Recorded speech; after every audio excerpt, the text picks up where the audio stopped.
What's up, y'all, and welcome back to Found Bytes, a game review series. My name is Brian. I'll be your host for the show. If you don't know about us, we're all about testing and finding small, high-quality video games. This is a podcast that aims to respect your time and money as a gamer and a consumer by sifting through storefronts and sales to find those gems that may be worth your precious resources. If you're interested in reaching out or helping out, feel free to email us at foundbytesgrs@gmail.com, tweet at foundbytesgrs, and also rate and subscribe us on whatever podcast feed you are using. But enough about the show. Let's get into our next game.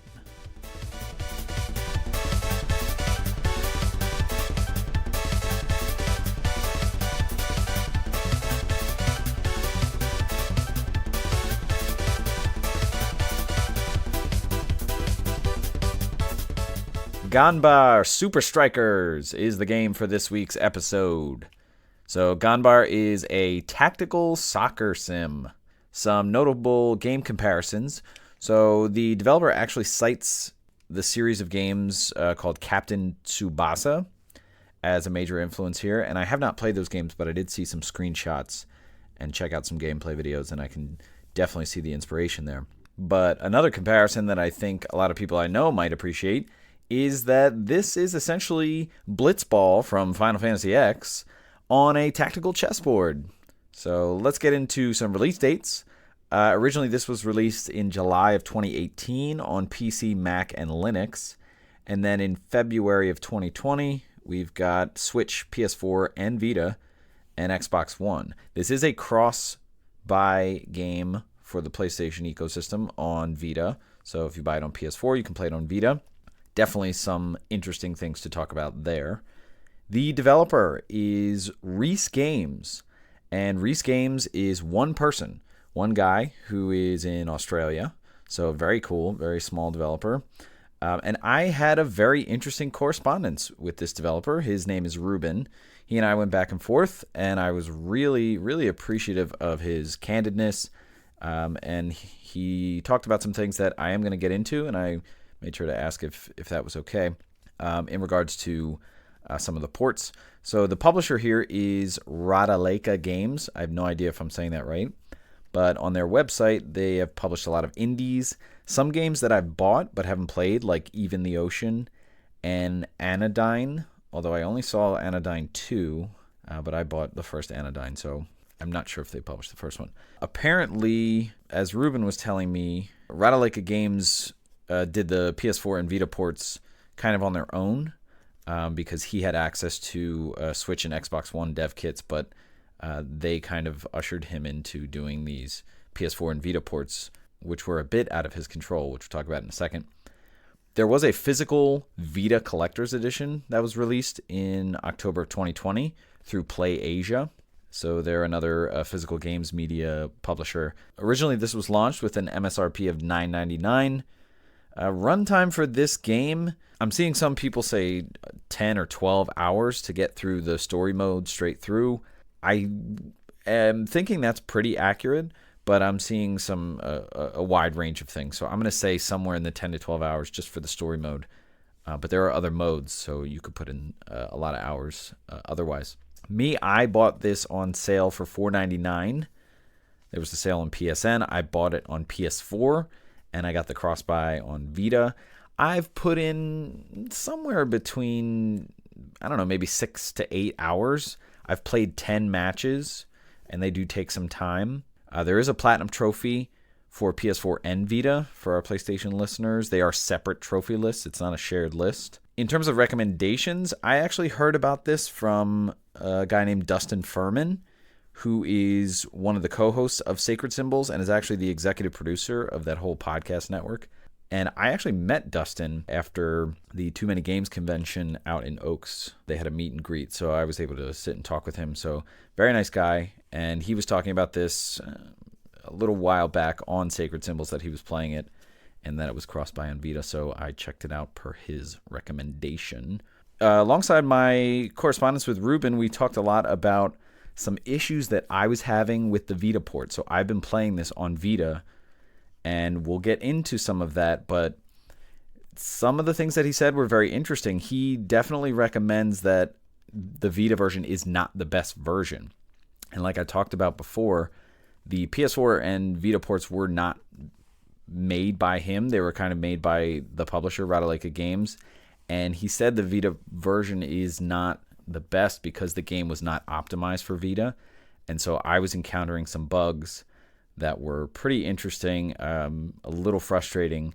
He did, however, offer me a Switch code for my trouble, so I was real appreciative of that. Again, if someone offers me a code or says they're going to give me a free game, I said I would say it, so here it is. I never thought it would happen, but you never know. But it's also interesting about the Vita version because I looked on the publisher's website, Ratalaika Games, and they actually don't have it listed with a Vita port, which is interesting. I don't know if they're trying to deny that or just not draw attention to it, but per what Ruben said, and I'll tell you from firsthand, the Vita version is probably not the best version.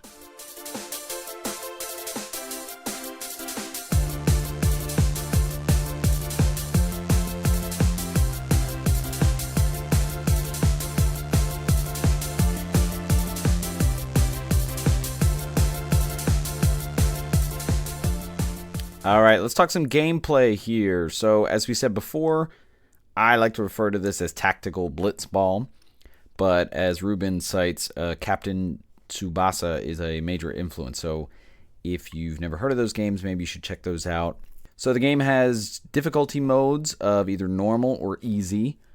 I felt that normal was a fairly good challenge. There were a couple times I lost a match. So there are two modes to play the game in. You have arcade mode and story mode. I primarily played in story mode. So the arcade mode, if you go into it, there are three options. You can do a quick match, which is like an exhibition match.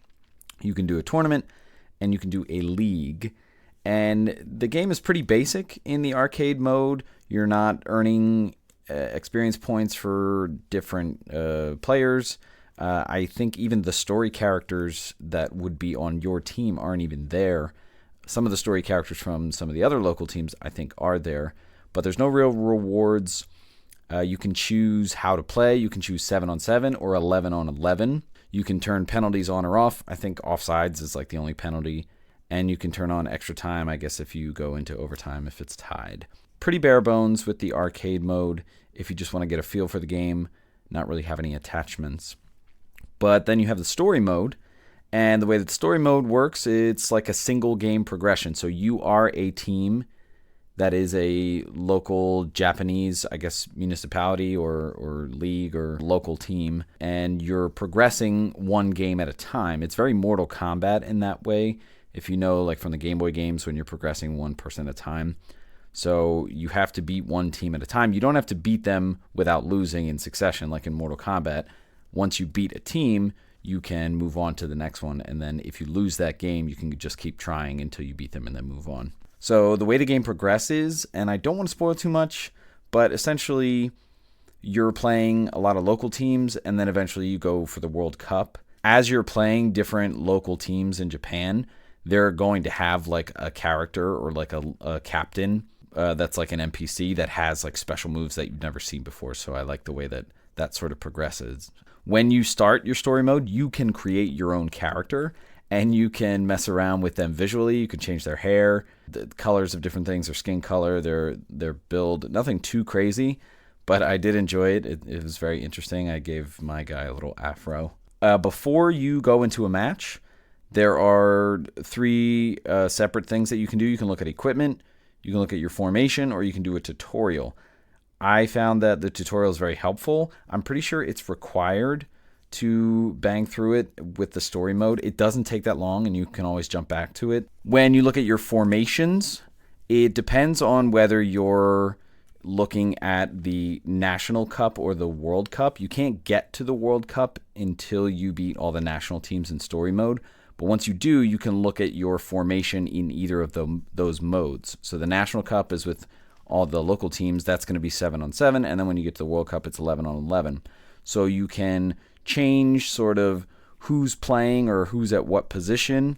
You can look at the different formations. So you can look at like 3-2-1 or 3-1-2, but 11 has a couple different formations, 3-4-3, or I can't think of all of them off the top of my head, but you can switch how your team forms. Then there are player stats. So you can look at all of your players. The stats that you will see, first of all, every player has AP and SP. AP, I'm assuming, is ability points, and SP, I would say, is stamina points. So SP would be more like hit points. But each character then has 6 stats that will be constantly used throughout the game to compare. So you have save, pass, shoot, tackle, dribble, and block. And these can be increased as they level up in story mode. Each character can level up, and these stats can go up, or you can have them wear equipment, which we'll talk about in a little bit. And you also have your bench, so players on your bench that you can swap in and out. And you have reserves. So there are abilities and there are moves that you can perform, and you can learn them from your equipment, which we'll talk about in a second. And this is very Final Fantasy IX, which is interesting because we've got a little Final Fantasy X and a little Final Fantasy IX, where you equip something and then you hang on to it for a certain amount of time. It's also very just Final Fantasy in general. I think maybe 4 or 6 they do this as well. And then once you learn it off of that weapon or that equipment, you don't have to have it anymore to use that ability. So let's jump right into the equipment then. Equipment you'll get constantly in story mode from winning matches. And if you look at each match before you jump in, there are a couple of objectives that you can do. So it's always going to be one of them is win the game. But you might have other ones like score 3 or more goals, or don't let the opponent score. And if you do those other things, you can get extra items. So when it comes to equipment, for each of your players, there are 2 slots that you can put something in. There's boots and there's gloves. You can either equip something that gives you a stat boost, like +5 to tackle, or an ability that will take time to learn. And it says TP, so it'll say like 0 out of 15 or 0 out of 20 TP.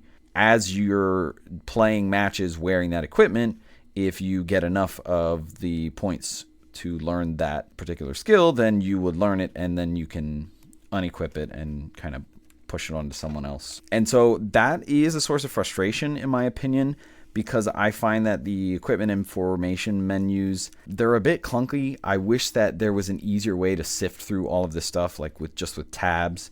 And even if you go into equipment and try to equip something on someone, you can't even cycle through players. And I find this very frustrating. It takes away some of the joy of trying to get people to learn different abilities, because you have to go in the menu, equip something to a player, and then if they have finished something, you need to take it off of them. But then you need to figure out, if you don't remember their name, it can just get very muddled. And, I wasn't tracking abilities as much as I wanted to. So speaking of abilities, this is where the comparison to Blitzball really comes in. So you'll have things like Quiet Pass or Drowsy Pass or Naked Pass. And you'll also have the tackle versions of them and sometimes the shot versions of them. So this is very much Blitzball, because like Drowsy would be like the nap pass and the nap tackle. When you're in a match, there are turns. So it alternates between you and the opposing team. But on your turn, you can move and act all your players. So you can position them, you can move them around, you can pass the ball around, and then you will end your turn, and then it'll go to the other person. But you end your turn manually. However, if you lose the ball, if the other team takes the ball from you for whatever reason, it will automatically switch turns. The game progresses in time, and so each half is 20 minutes, and each turn is 1 minute. So once you complete your turn, a minute ticks down. Each player has actions that they can perform. So if you go around with the cursor and click on a player, there will be 2 soccer balls above them, and that indicates that they have 2 actions that they can perform. But they can also do a tackle action. This is kind of like a bonus action, like in D&D. This whole setup is very D&D, but the tackle action is interesting because you can only do it on defense, and you can only have one of your players use the tackle action for your entire turn. So you need to ration that. If you're close to somebody and you have a couple defenders that could tackle them and possibly steal the ball, you want to have the player that has the higher tackle stat to do it, because you can't do it twice in the same turn. What consists of actions for each player is moving, within a certain amount of space. So when you click on them, it'll show up, a grid will show up for how far they can move. You can pass or you can shoot. So those all constitute as one action. So you can move twice, kind of like a dash action, but that player can then not do anything else. And in terms of strategy, you have to be mindful. So like if you have a player that you want to pass to and have them shoot, and they only have one action left and they're not that close to the goal, you're not going to be able to move and shoot in that turn. So you need to really strategize there. When you go to do something like pass or shoot, it's going to deteriorate as it moves. So you have a certain limit for how far you can pass, but you want to be mindful that it doesn't go to 0 by the time it gets to your other player. Because if you pass it and it gets to 0 by the time it gets to your other player, it'll be like a loose ball. And you can go over and pick it up. You have to actually get a player to land on the spot where the ball is. Passes and shots will deteriorate by 10 per each space that they pass. So just be mindful of that. Whenever you choose an action like pass or shoot, the stat is going to do a roulette. So it's not a straight stat. So again, a blitzball comparison, if you know the sphere shot in blitzball, how when you choose it, it'll like run up and down and it'll pick a number. Every stat in this game does that. So if I'm going to pass, it'll do a roulette. Also, when you go to choose pass and or shot, it'll give you a % of success, and it'll also kind of display who is around you. So if you have the ball on one player and you click that player, it'll display different percentages of if you passed it to any of these people, what is the chance of it? And it even goes a step further. So like if you map out where you might move that player, it will change the percentages. And the same goes for if you move players around a player with the ball. It'll say, like, if you're here, oh, you have a lower chance. And so you can map out strategically where would be the best place to move and really get used to sort of the limitations or the best paths to pass and shoot in. Overall view, it is an isometric camera. It's very straight away if you leave it the way it is, but you can move it at like a 45-degree angle, or maybe it's a 90-degree. But that camera reminds me of Harvest Moon 64, how you can view the game differently no matter what. So you can change the camera, but it's looking kind of top down. And of course, if you're taking your turn and moving your players and trying to pass, you're bound to have enemy run-ins. And the way that this works is you will have your pass, and if you're going to pass it to someone, as soon as you choose pass, it'll do its roulette, and then it'll put up your final pass stat number. And then as soon as it comes into contact with another player, it'll roulette their stat. So if you're passing, it'll probably be their block stat. When it arrives, you'll have a comparison, and then the higher one will win. So if the block is higher, they'll steal the ball. If the pass is higher, the pass will still go through. Different stats will constantly be combating. Shoot and save will be combating. Also shoot and block if you're shooting it over a defender and then trying to get to the goal. Pass and block, and then tackle and dribble. So no matter what side of it you're on, those are the stats that are going to be comparing. You will get a notification when you're trying to map out who you're passing it to. Like you will see on the screen like a red X over a defender. That means that they're going to contest it, or you're going to have to deal with them. Like if you're passing to one of your players and you see that where they are and where you're aiming for, it turns a defender into a red X, you might want to try a different route. And that'll be calculated into the % success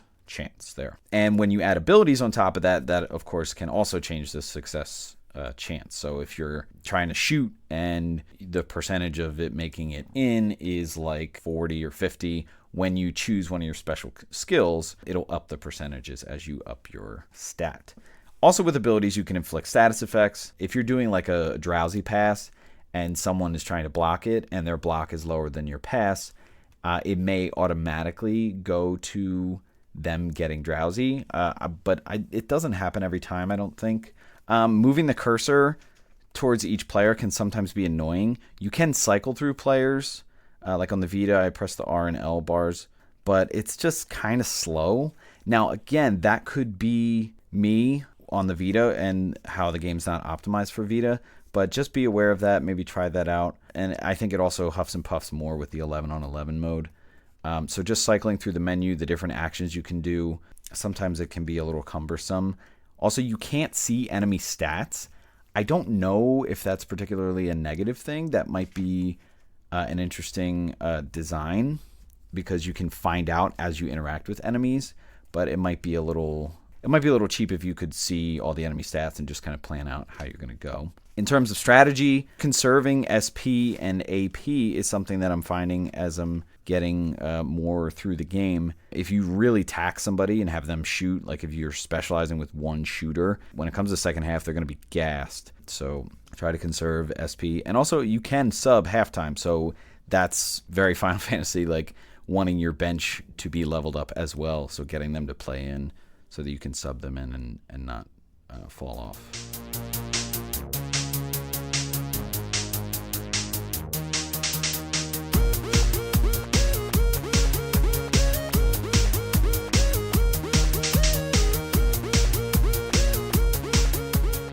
All right, let's get into the vibe of this game. So let's start with visuals.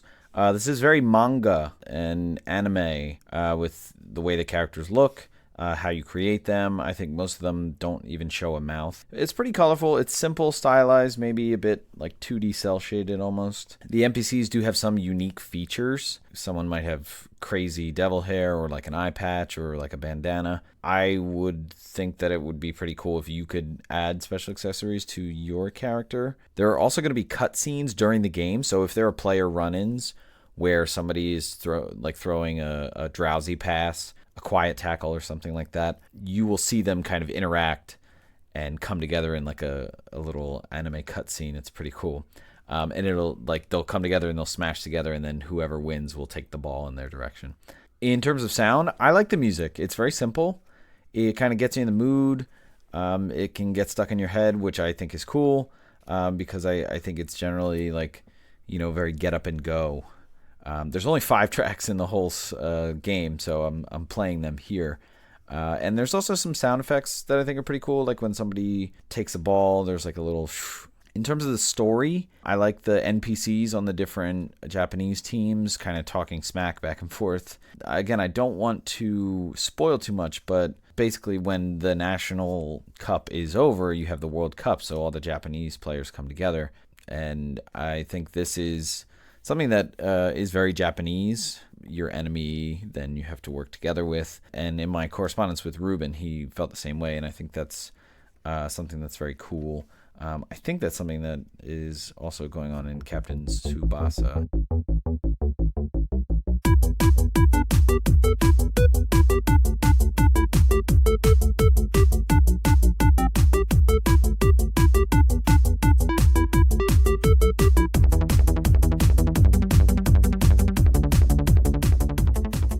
All right, let's wrap up the conversation on Ganbare Super Strikers. So this game is not perfect. I'm going to tell you flat out.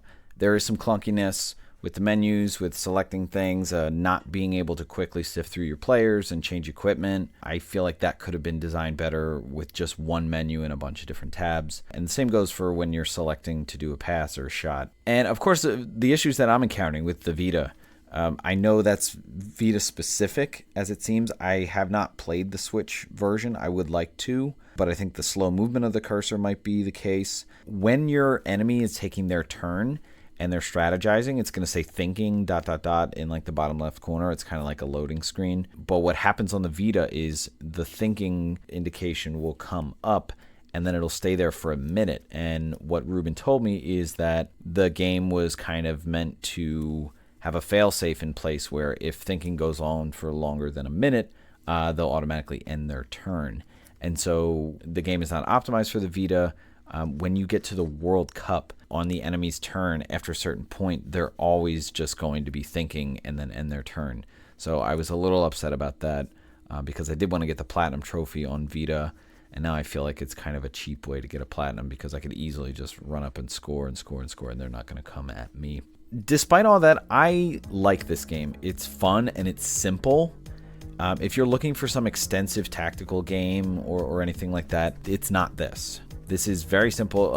If you do like Blitzball, this could be something that you would enjoy. I like this game. I don't love it. I think this game is perfect in a handheld. Like right before bedtime, I like playing a match or two. I think there's nothing wrong with that being the case. This is not going to win like a best story award or anything like that. I think it's a good $5 game.